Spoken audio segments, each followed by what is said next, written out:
This is Benjamin Johnson making the video for Lab 4 Experiment 4, the up-down counter, 5-bit mod 25. So what I have here is, as you can see, I've got two 7-segment displays that will display the decimal number from 0 to 25. It will never ever display anything other than the digits from 0 to 25 because of the conditionals that I have set in the code. I'll show my code later. First 5 switches along here are the set bits the input bits for determining the initial value of the counter. So as you can see here, it's toggling 1, and then the 5th bit is toggling 16. I can go all the way up to 25, which is 11001. But if I go up past that, then it's going to just reset to 0 because I have a conditional in my code that anything other than 0 to 25 just resets to 0.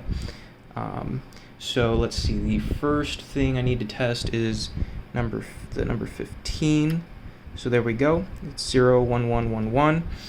The next toggle switch here, this is the selector for whether we're counting up or counting down. We need to count up for this part of the demonstration, so I'm going to toggle that up. And then the final selector here is the, for lack of a better term, I call it kind of like the pause switch. It basically disables the, not disables, rather, it forces the output to 0 while the user fiddles with the input switches here. And once you're good to go on that, hang on a second, I think I messed up here. Sorry, that should be 15, and then switch 5 should be up for incrementing. So once I switch this up, the output will start to go. And there we go, it's counting up. It'll count up to 25, and then it will reset to 0. There we go. So I simply take switch 6, toggle that down, and excuse what I said earlier. When the hold switch is low, it doesn't force it to 0. It simply sets it to whatever the input is currently set at. That way, the user can see what they're putting in. So now for the second part of the demonstration, counting down, we need to load the counter with 10. There we go, 0, 1, 0, 1, 0.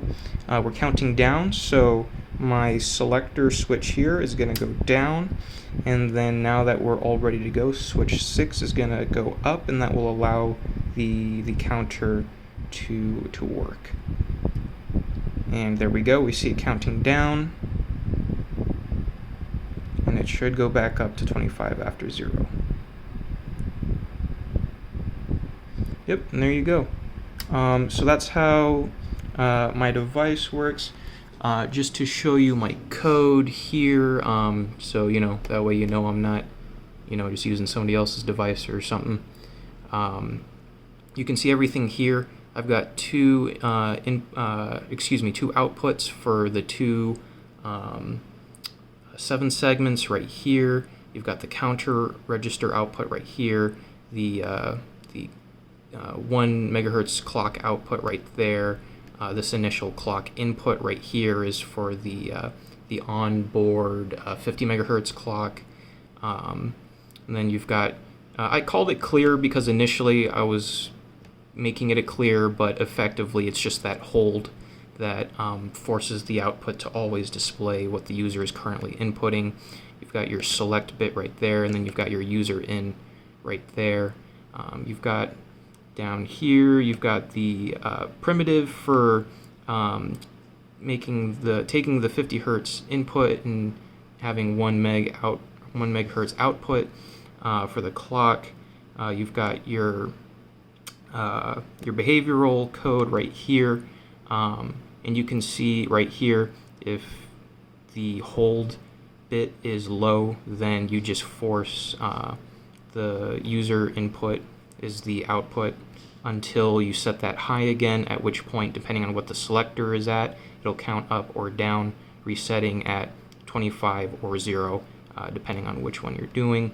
And then you've got your case statements for displaying on the 7 segments right here. And that is it for my code and my demonstration.